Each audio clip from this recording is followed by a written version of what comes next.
Hi everyone, I am Lisa from the Newton Free Library. I am one of the children's librarians there, and today for craft time we are going to work on making rainbow printed designs. These can be hung up in your windows, or you can add streamers and they can be hung in your room as well. So here's some things that we need. To start off, we need to know our rainbow colors. So we're going to need markers that are red, orange, yellow, green, blue, and a violet or shade of purple. So you want to make sure you have markers of these colors. The next things that you're going to need are you're going to need some aluminum foil. Not a lot, just a little bit. So you're going to need some aluminum foil though. You'll need some white paper, and it can be computer paper, it could be thicker construction paper. Either one is fine. If you don't have white, you could use a light color of something else. We're going to need some scissors and a glue stick. We're going to need some optional colored paper or ribbon. And then we are going to need some water as well. So these are the materials that you'll need to get started. So I'll give you guys a moment to grab those, and then I'll get set up to show you what to do next. All right, once you've gathered your materials, the first thing you need to do is decide what shape you want to do for your sponge painting. So I'm going to fold my paper in half. And I'm going to do a heart shape for this one. You could do any shape you like though.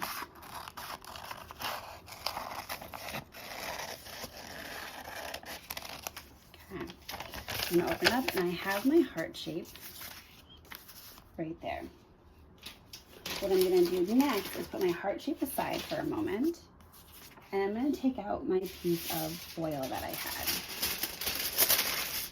And I'm gonna smooth out the foil so it's flat. Now what I need is the different rainbow colors that I had gathered a little while ago for my markers. So I have my colors right here. What you're gonna do next is start adding the colors onto the foil. And it doesn't matter much where you're putting them. So colors can kind of wrap around each other.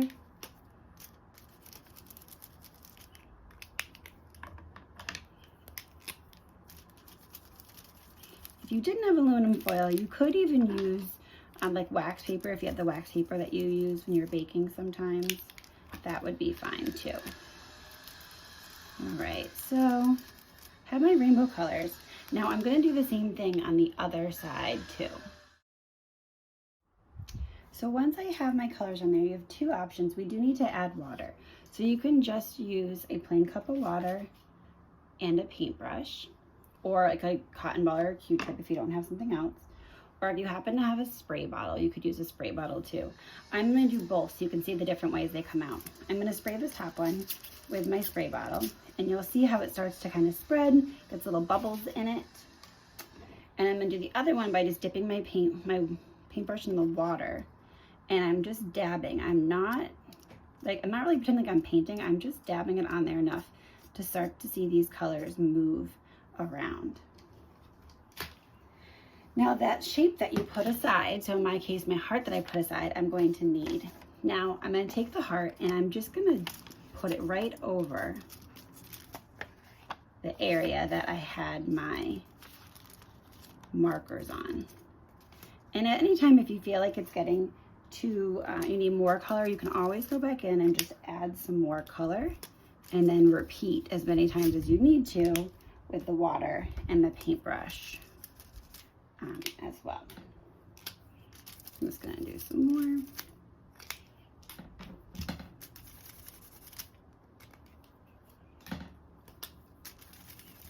I'm gonna spray this with my spray bottle again.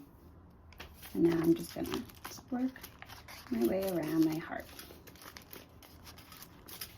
And it looks almost tie-dye, so it's okay to have some white space left on there.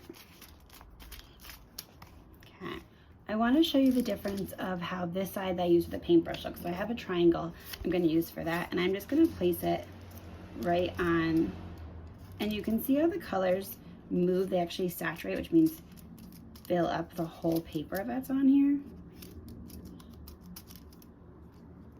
And you can see how it starts to look more like tie-dye on that area as well. And same thing, you can fill in more colors on here as you need to. Then when you're done, these are some of the other options you can add if you want to make it like something you can hang up in your windows. So I did one where I had some leftover ribbon, so I cut that ribbon and let that sort of hang down. I have another one where I found some pipe cleaners I had, and I twisted them by wrapping them around my finger and attached those. And then for my tie-dye star, I actually took some other construction paper and I just cut it into little strips so that I could sort of get some fringe on mine too. So you can do whatever option you like best for yours and decide. And then when they're done, they look really pretty in the windows.